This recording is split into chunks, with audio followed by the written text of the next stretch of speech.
Welcome to Trina Talk. This is the podcast where guests share their stories of pursuing their passions, living a fulfilled life, and empowering others. Each week, I talk with inspiring leaders, business owners, and people with amazing stories from around the world in unscripted conversations as they share their successes and failures. This podcast is all about empowering you to keep striving in your personal and professional life.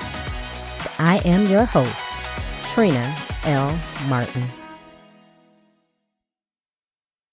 Welcome to Trina Talk. If you're listening, go out and subscribe to the show so that you won't miss an episode. My goal here with Trina Talk is to empower and impact people all around the world. So I need your help to do that. Go out and tell your friends, your family, and everyone you know to listen to Trina Talk. There's a new episode every Monday. Welcome to episode 198. The topic of this week's episode is, do you have radical authenticity? My guest this week is Ling. Mac is a public speaker, transformational coach, and founder of Coaching Collective, an executive coaching company developing leaders in Asia Pacific. The core of Mac's work revolves around helping his clients achieve radical authenticity, the exploration of your authentic self that starts with knowing yourself deeply, then accepting the good, bad, weird, and ugly sides of yourself. And from that place of acceptance, sharing your unique gifts with the world. His coaching style draws from his 20 years of experience working with cross-cultural leaders in both corporate and entrepreneurial settings across the United States and Asia Pacific. He has coached individuals from a wide variety of spheres of influence, including entrepreneurs, artists, business professionals, and NGO leaders. Hi, Mac. Welcome to Trina Talk. Hey, Trina. It's good to be here today. Hey, great to have you with me and with the listeners. Before we get into the interview, how I always like to start out is I have my guests tell the listeners who you are and what made you the Mac that you are today. That's a great question. And I think I was debating on how to answer this question, but I'll go back to, starting maybe when I was in elementary school, middle school. I was a kid who was really sensitive and subsequently bullied pretty heavily as a kid. Because I cried. I was a kid who cried on the playground. And it was hard for me to really hold in all of the emotions that I had. And I think, a lot of those experiences shaped, who I am today, because it's interesting, like all of that sensitivity when I was a kid really wasn't, I don't know. I don't think there was a great place for it, or people didn't know how to manage emotions in that capacity. I think back in the 80s when I was growing up, I think kids these days have a lot more, or people with a lot more resources to do that. So it's interesting. I really shelved a lot of those emotions. And then I went in to do technology and business, and I tried to climb the corporate ladder. And so I gained a lot of skills. And I think one of the skills that really resonated with me was really working with people, leading people, managing them, like helping them with their careers. And then, I jumped out, I started a few companies, I started a charity, and it's then when I really fell into learning about coaching. And I was trained as a coach through a guy in my network.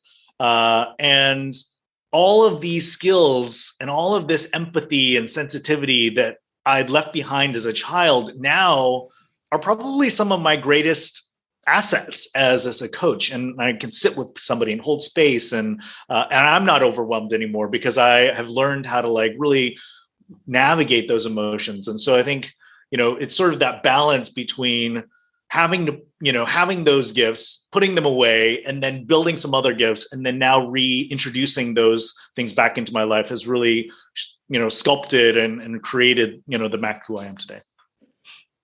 Very interesting, because I was a very introverted, shy kid. And yeah, so it turns out we have a lot of things in common. You're a coach, you're a speaker, and I do some of the same things. But what I was looking at with your bio is you came up with something called radical authenticity. Tell the listeners about that. Thank you. And I think so much of that concept comes from my own personal story and understanding and really finding ways to be who I am. Right. And also through the coaching work that I've done. And so I've been a coach for 7 years, coming on 7 years now. And what was really interesting is that I felt like I was having the same conversation with multiple clients, potentially even on the same day, and they all came with different things. Right. And so as I started to piece things apart, I was like, wow, people are really just struggling with, I don't know, there's like a lack of self-belief, a lack of a way to spark their own flame. And so there's a lot of need for external validation about who they are. Yeah. And so as I was trying to think about, okay, well, what would help people, and trying to at least make it into some simple process, I started thinking through, okay, it feels like there's 3 different pieces around authenticity that would help people. And that's really what's come into this idea of radical authenticity. And should I go into that quickly? Yeah. Okay. And so those 3 steps look a little bit like this. So the first piece is really, do you know yourself? And can you start to get to know yourself at a deep level? As an example, I had some clients, I was like, so what do you like? What do you not like? And they're like, I don't know. I've been told what to like and not like my entire life. And so for that first part is really getting to know yourself. And you can do that through personality assessments, just sitting with your partner, sitting with friends and be like, hey, like, tell me about me, like the real me that you know, and doing some journaling and really getting to know yourself. Number 2 is then creating acceptance for all the parts of yourself that you've now started to identify: the good, the bad, the weird, and the ugly. And this is the most difficult piece, no question. I'm still working through the acceptance of some of the ugly parts. And we can talk a little bit more about how to do that. And then finally, once you have that acceptance, I feel like you then have the ability to share your unique gifts with the world, because then you no longer have to put on that mask and cut off that part of yourself that you don't think fits, because you found acceptance for it. And now you can just stand up and you don't have to be an apple anymore. You don't have to be an orange. Like, you can be a dragon fruit or a star fruit or whatever the hell you want to be. And that's really where it comes from. That's so, it's very inspiring. And when I saw that really caught my eye, the radical authenticity, because like you said, so many people, they don't know who they are. They don't know who they are. They don't know what they like, what they don't like. And I touch on this a little bit in my book, and you kind of alluded to it, is that when I was doing my really get to know myself, it was like, that's confronting. You're going, ooh, okay, this is me, the good, the bad, the ugly. And you're like, oh, okay, but you got to do it and learn to embrace that, because that's just who you are. You don't have a do-over, right? We can't go, okay, do-over. We're going to erase all of those mistakes that we've made and try it all again. So you have to learn how to do that. And it's just, it always comes from something. So with you and your upbringing, like you said, you being bullied and being an emotional child, how did you come to this place where you are today to say, this is what I'm going to coach on? This is my strength to help people. Women of color in tech feel excluded, isolated, and treated as though they are invisible. We have to work twice as hard and be twice as good to get noticed. I help women of color in tech get past imposter syndrome, navigate the obstacles in the tech workplace, and advance in their careers by being confident, showing up authentically, and negotiating the pay and promotions they deserve so that they can represent and remain in tech. If you are a woman of color in tech and you're ready to take command of your career path, then Tech Trifecta is for you. It's my private coaching program and is now open.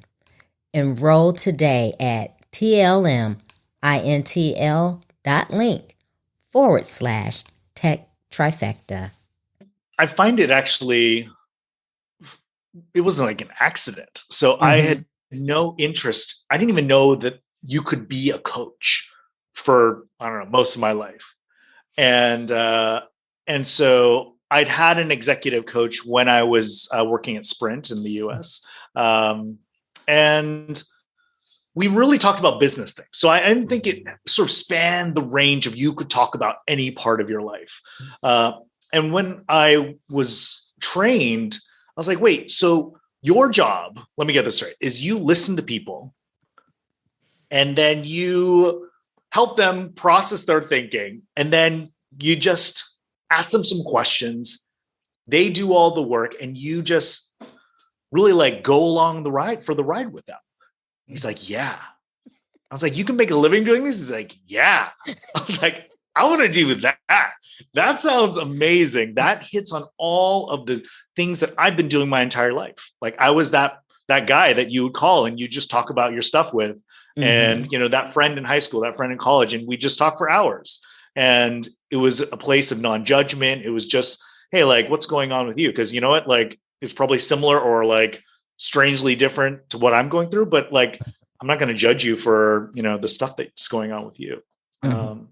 And so it's really a nice way to actually just give me a framework in my mind of, okay, well, if I want to help somebody now and allow them to help themselves, I have a framework to do that and some guiding principles.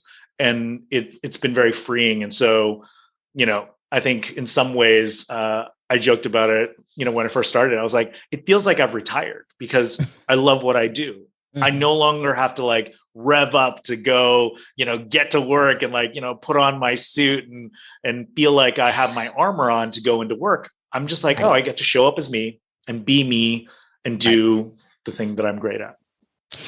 You know, and I love that, you know, showing up as you at work, because me being a woman of color, and I think just people of color in general, like you are a person of color, I think we wear so many different faces, right? And we have the face Yeah. for when we go to work, because, you know, there's preconceived, you know, notions about who we are, what we do.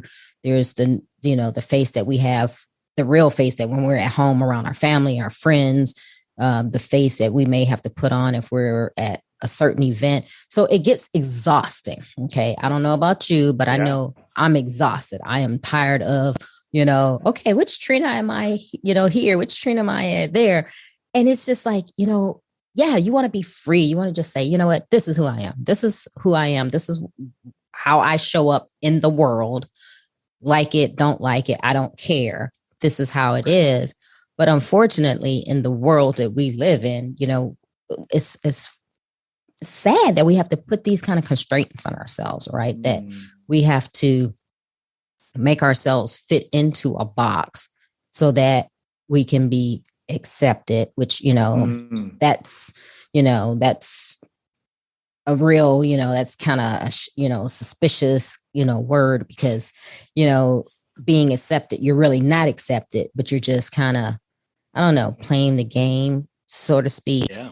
Um, so tell us about your framework and how you go in and help your clients with this, and for them to actually show up as themselves, and how long did it take you, or what was that impetus for you to say, you know what, I'm Mac, this is who I am, and this is how I'm showing up? What Yeah. was it? Because there's always something that triggers us, right? So what was it? Yeah. That's a great question. And I'd love to respond to one of the things that you said, and maybe this helps to start, you know, thinking about the framework. So I'm doing this course right now with a guy named Gabor Mate. He did a documentary called The Wisdom of Trauma, and he has a program called Compassionate Inquiry. And he's written a number of books, but he's basically an addiction counselor, and he works with people who are addicted to a number of, you know, anything, right? And this, you know, what you mentioned is when we start talking about that need for authenticity and then that need for attachment, those really end up at two different sides. And what ends up happening is that when we choose to be authentic, we then have to sometimes make a decision of whether or not we want to like not choose attachment, right? So you're like, I'm going to stand on my own and be who I am, but I'm going to forego some of the relationships that may judge me, right? So then what ends up happening is, especially when we're children, is we cut off authenticity. We must choose attachment as children because like a world without love as a child is pretty dark, right? So you say, well, I'm just not going to be that person so that I choose attachment first. And the weird thing is that without attachment, we can't have authenticity.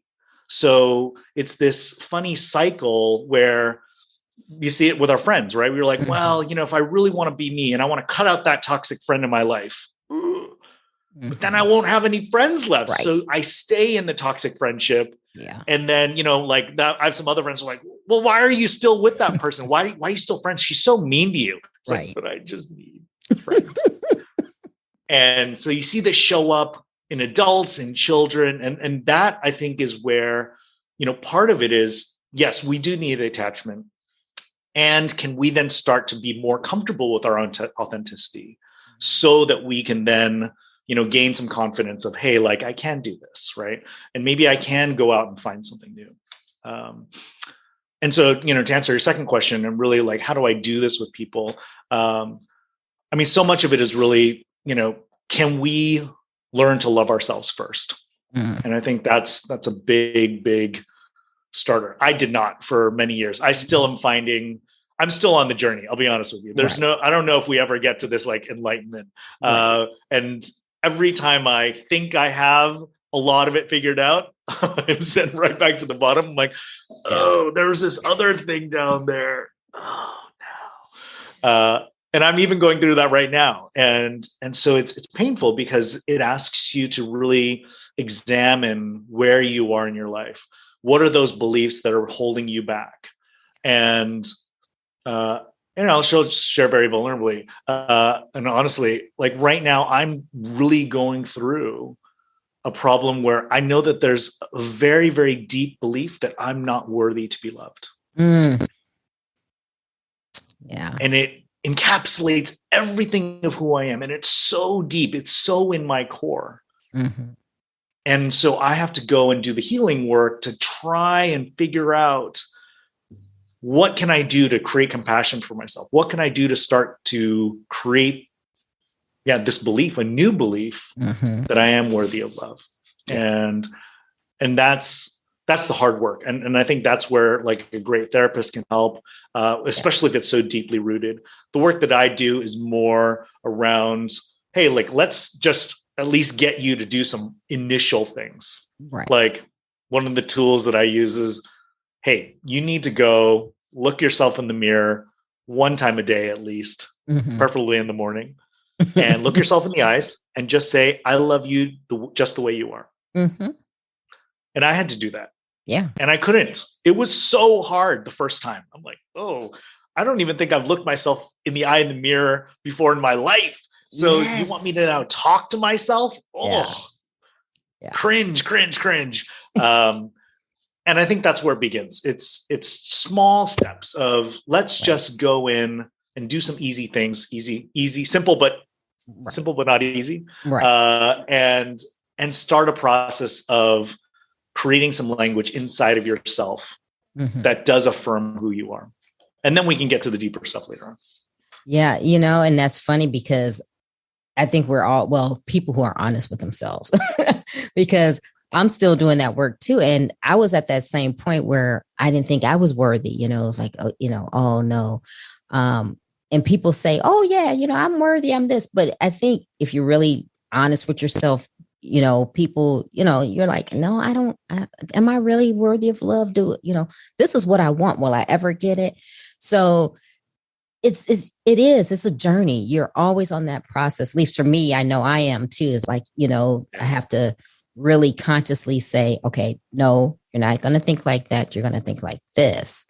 So when you get your clients that come to you, how accepting are they when you say, okay, look, this is what you need to do. You need to look at yourself in the mirror? Because I was the same way. It's funny because, I don't think I had ever looked at myself in the eye, in the mirror, and looked at myself. It's funny because I was looking at a photo of myself some years ago, and I was like, what's that spot on my face? And I was like, oh, I have a mole there. And I went and I was like, oh, that is a mole. That's like, it's not a, imperfection in the photo. That's me.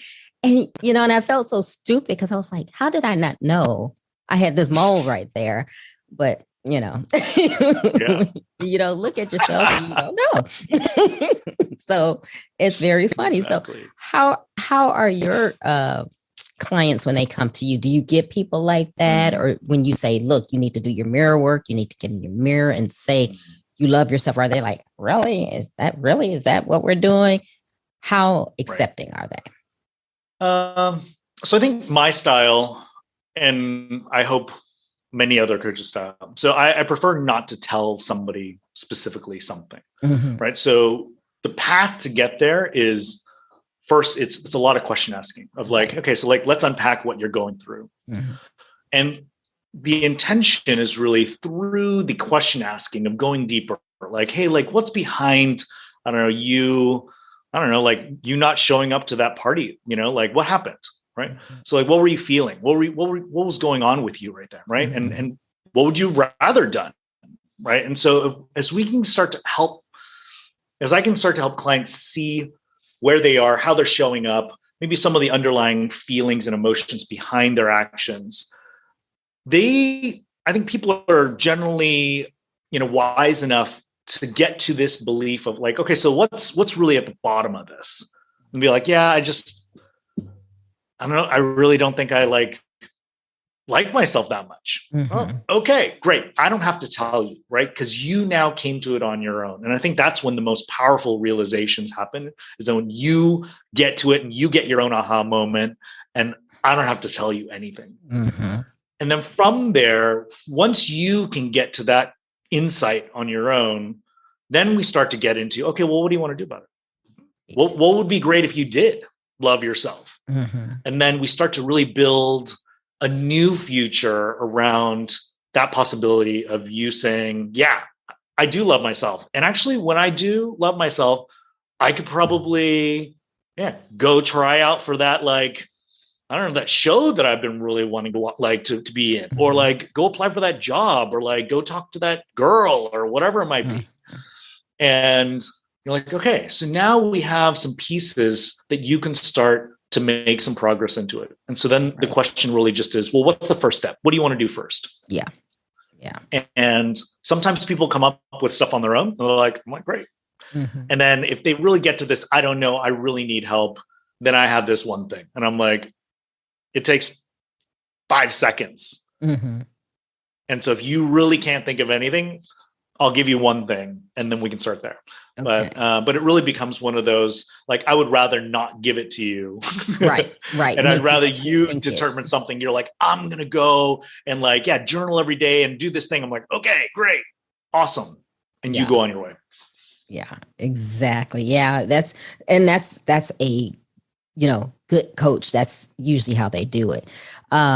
So, your business is a coaching collective. You do your public speaking, your coaching, and you're in Hong Kong, correct? So I am. So you're developing leaders there. Is it different than working with people in the States? So I think the nice thing right now is most of the leaders I work with generally work for US or like global companies. Okay. And they just happen to sit in Asia somewhere. Okay. So I sit in Hong Kong and I get to work with people all the way from probably Australia to Europe. I don't work with that many people in the US anymore just because time zone. Right.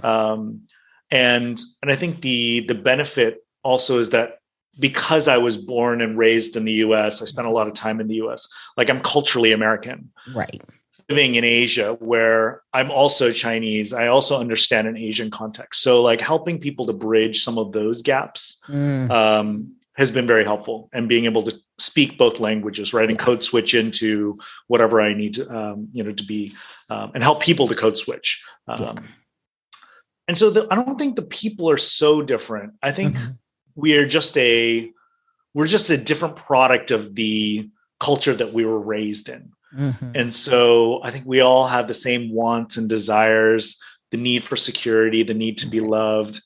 And then how that shows up is really different. So my American clients are just like way more, I don't know, in your face, like, let's just talk about stuff. Blah. And then my Asian clients, like, sometimes it takes a little bit more prying. And you're like, okay, like, you know, trust is harder to develop with my Asian clients. It takes a little bit longer. So it's all the same, but all a little bit different. Yeah, it is. We're all the same. We all want the same basic needs in life, right? We all want to be happy, be loved. So yeah, it's very, very, very eye-opening when you think about it. And I've traveled the world, and I got my master's in international business. I was in the military for 30 years. So I've traveled to places and I've seen the different people and different cultures. And of all the places I've been, I'm like, yeah, we're not so different. You know, people go, oh, well, you know, you're there. And it's like, well, no, everybody has the basic needs. You know, you may be on a different side of the world and you may speak a different language, but I think when it comes and boils down to it, we're more alike than what we want to believe. Yeah, spot on. Yeah. Spot on. Yeah. So, I mean, in your journey, so, I mean, like I said, I love hearing the success, but I also love hearing some of the bumps along the way, because that's life, right? I mean, everybody wants to live the Instagram life, right? Your best life with the filter, and I'm looking good. I got my hair, my makeup is flawless, but that's not real, So, in your journey, what have you come across that makes you continue to do this? What have you come across that may have been a hurdle, or maybe with your coaching? Because, like you said, you're still a work in progress. We all are. Have you come to a point where maybe you were helping a client and then you were like, oh, that's a trigger for me. I need to work on myself with this. Tell us about some of those times. Yeah. I'll start with the first one, which is really when I started the coaching business. And so, and then we'll see where that goes. But I think the lowest point in my life, I'd basically moved to Bangkok in 2013 to start a business. So I built a travel company. It did not work out. So I shut down the travel company. I turned it into this charity. We got some money for some funding, and then we ran out of money. My business partner had to move back to the US. So I'm like in Bangkok, no reason to be there, and just licking my wounds from the business failing. And then this coach comes in to train me and the leaders that I'm working with in the charity on this coaching process. Mm-hmm. And that was a spark for me. And, I think as you've been trained as a coach, like when you learn how to coach, they coach you right hard. Mm-hmm. And this guy kicked me in the pants and he was like, you know what, like, Mac, what are you still doing here in Bangkok? And I'm like, I don't know, playing a small game, hiding from the world. And it's like, well, when's it going to be a good time to dream a new dream? I'm like, go after yourself. But that was the question I needed to go and then come back to Hong Kong to start this coaching business. Yeah. Now that sounds all dreamy and wonderful. And the tough part about this is that the coaching business and building a coaching practice is a relationships business. And I moved back to a city where I knew nobody. And so, I'd spent most of my savings doing this startup. So I came back to one of the most expensive cities in the world and had, I don't know, I'm probably the last 20 to 30,000 US in my bank account. And I was just sort of like eating away at it. And, but I had this like belief that I needed to be a coach. Like this was the plan A, there was no plan B, and, come hell or high water, I was going to make it happen. Yeah. I found a cheapish place to live, but for 2 years, I mean, I didn't really make very much money. Mm-hmm. And I think the lowest point, there are a couple of low points. The one that I remember most vividly is I'm inside the kitchen of my very tenement, kind of pretty gross apartment. It's like a green tile kitchen with fluorescent lighting, and I'm cooking on this crappy stove. And my roommate comes in and he's like, "Hey Mac," he's like, "I got a question for you. Like, are you eating tofu because you like it or because it's cheap?" And I'm like, a little column A, a little column B. Yeah. And oh, this is bad, this could not be what life is about. I'm trying to spend less than $1 a day on food so that I can just squeeze out, another month. And I'm like, oh my God. And that lasted for a little, while longer. And, it's not glamorous. I mean, and I'm so thankful that, I got to do that when I didn't have a family, and I got to do it when I was single. I didn't have to bring anybody through that, very painful process. Because through that, there's a lot of self-doubt. There's a lot of did I make the wrong decision? This is not the life I imagined. Right. I'm sleeping on the ground on a mattress and I'm 42 years old. What is wrong with me? And so it's really tough. And, I think that the thing that really strangely turned things around is that there was this one job that I applied for, and I applied for a role with the UN to go work in Afghanistan. And it was a coaching, leadership role to work with the Afghan National Police around a civil rights approach to policing. And this is back in the day, before all of the things happened. And I had some friends were like, "Are you sure you want to take this job or even apply? This sounds pretty crazy. You're going to move to Kabul." Right. And I don't even think my parents know this story. So, but it was funny. So they're going to find out right now. Yes, they are. So I applied, and I had to make this decision pretty quickly. They're like, "Oh, the application is closing in 48 hours. So you have to drop it in, but you're going to be pushed at least to, a fairly high point of the list because you're coming in recommended." So I was like, okay, am I ready to move to Kabul because I really believe in me as a coach? Right. That strongly. And there was this question of well, I mean, yeah, I guess why not, right? Because if I really do believe that I'm good at this and I want to make a difference, and there's this job that would be a great fit for you, even though it's in Kabul, why not? And would you take a stand for yourself to say, I'm jumping in this full board? Right. And so I applied. And what's funny is I made it to the short list, and then I got an interview, and then they went completely quiet. Ooh. And I was like, oh, geez, am I moving to Kabul? I don't know, what's going on? And I got a hold of my friend in the UN a little while later, maybe 4 or 5 months later. And I was like, hey, what happened? She's like, oh, you got the job. I was waiting for you to show up on the tarmac. And I was like, what? I was like, nobody ever called me. She's like, oh, let me get back to you.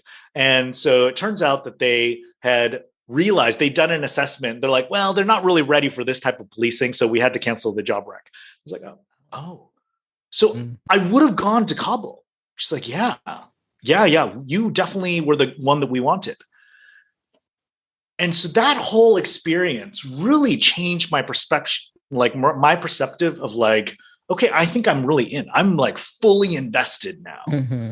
And so I think the way that I started talking about it, the way that I started talking to clients and potential clients about coaching, who I was and what I could do for them and what would happen when we started working together, really changed. And that, I think that was really the propellant to get the business going here in Hong Kong.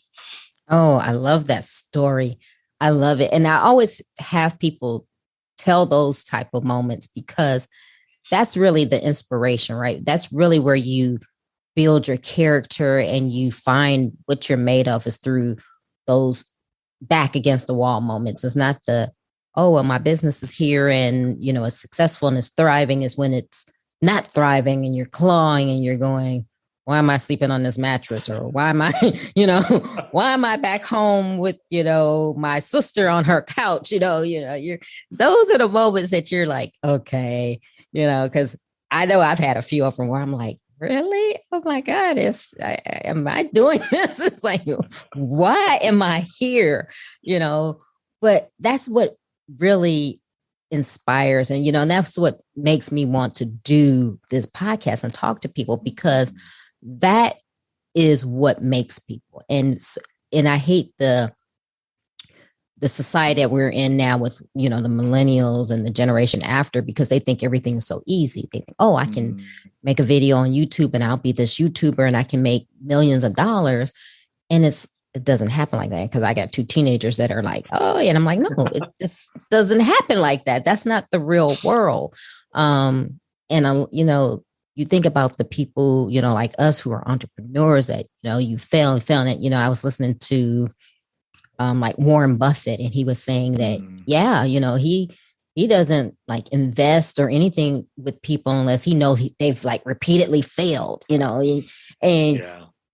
people will look at him and think, oh yeah, he only has like top tier people. No, he wants to know that you fail, because that's where you learn.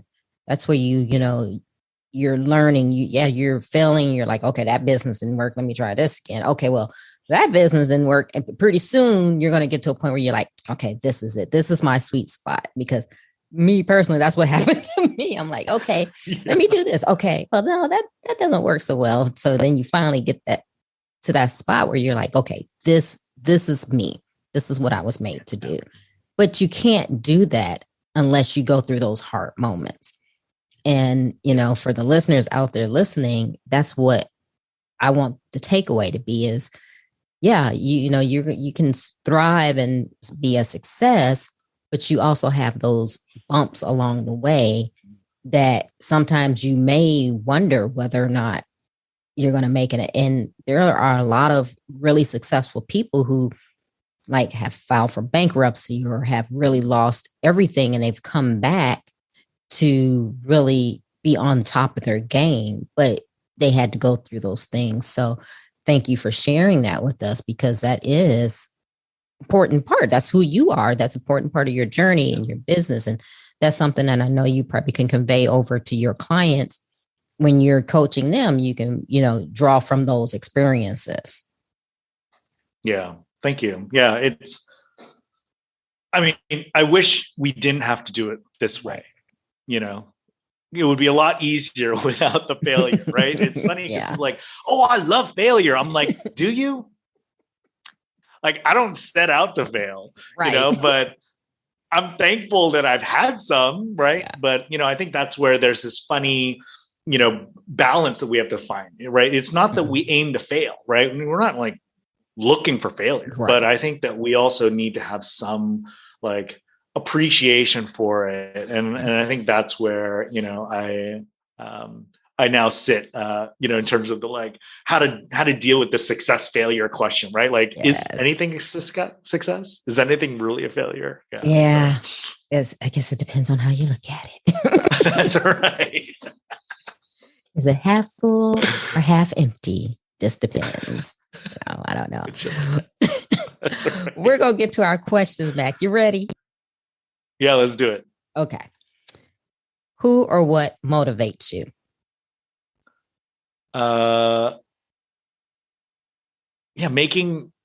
Let's see. I would say that, making a difference and really, like meaning and it has to have some meaning. I think that's maybe an easy way to answer that. Does that work?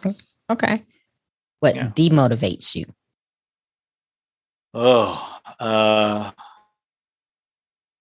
Done to hurt you, but it worked for your good. Oh, I think that question that my coach asked me. Mm-hmm. When's it going to be a good time to dream a new dream, Mac? Maybe now. Right now. Or never. I never want to do that. I don't want to do it. What is your fear? Oh, what is my fear? Of not recognizing that I'm worthy of being loved. Okay. Is there a time when you wish you had done something that you didn't? Had done something that I didn't. Let's see. Well, that's a good one. Did I have awareness about it? I think. Whatever. That's a great question. I think, yeah, like right now, I think, yeah, part of it is how I'm showing up in my marriage, Mm-hmm. and just really being more. I wish I would have been more invested in me and my wife, and how we have gone through the last couple of years with our young children, and really focused more on her, and her well-being. Okay. Is there a time that you wish you had not done something? That's an easier one. I don't think so. Mm-hmm. I'm really happy about the way things have turned out. I think, even the bad stuff, has always led to something interesting or maybe good. But Right. Yeah. Okay. What is your definition of success? Ooh, that's a good one. It's freedom, and in the sense of, I want to be able to choose how I spend my time, whether it's with my family, whether it's doing meaningful work, whether it's with friends. And I don't want to be, I don't want to be tied down to maybe like a company's obligations of like me doing work for them. So I think, like that feels very successful, where I have financial freedom and also that time freedom. Yeah. Yeah. How do you recharge? Let's see. I live in an island, so I get to look at the ocean every day. There's hiking trails. So I think being by myself, I've started doing some meditation recently, so that has been really helpful in just grounding. And then also with friends. Like I'm an extrovert, and I really enjoy being with people. I like experiencing new things, so that this whole lack of travel has really been crimping that down. So I've needed to find new ways to recharge, because the newness of being immersed in something is really something that fills me up. What are you awesome at? I'm awesome. I think I'm awesome at creating and holding space for people in a safe way, so that they feel safe and held, so that they can talk about the things that matter most to them. What legacy do you want to leave? I think as just a great father, a kind person, and somebody who just wanted to leave this world a little bit better than he found it. Great. Tell the listeners how they can connect with you if they want to work with you and whatever else you got going on. Yeah, absolutely. So you can find me at my website, which is macling.com, MACLING.com. I'm also on Instagram. I think it's coach_Mac_Ling. And I think if you're interested in learning more about how to do that unpacking and how to do that finding of acceptance for yourself, I'd love to talk to you, because I think there's a richness in life that opens up once you start to do that. And I'd love to help you find it. Great. Well, Mac, thank you for being on Trina Talk. It's been a great conversation. Enjoyed it, and just thank you for taking your time. Yeah, thanks, Trina. I've really enjoyed the conversation. Yeah, it's some beautiful questions, and really I love the energy, and thanks so much. I want to thank my guests for being on the show, and I want to thank you for listening. I hope you enjoyed the show, and don't forget to tune in next week.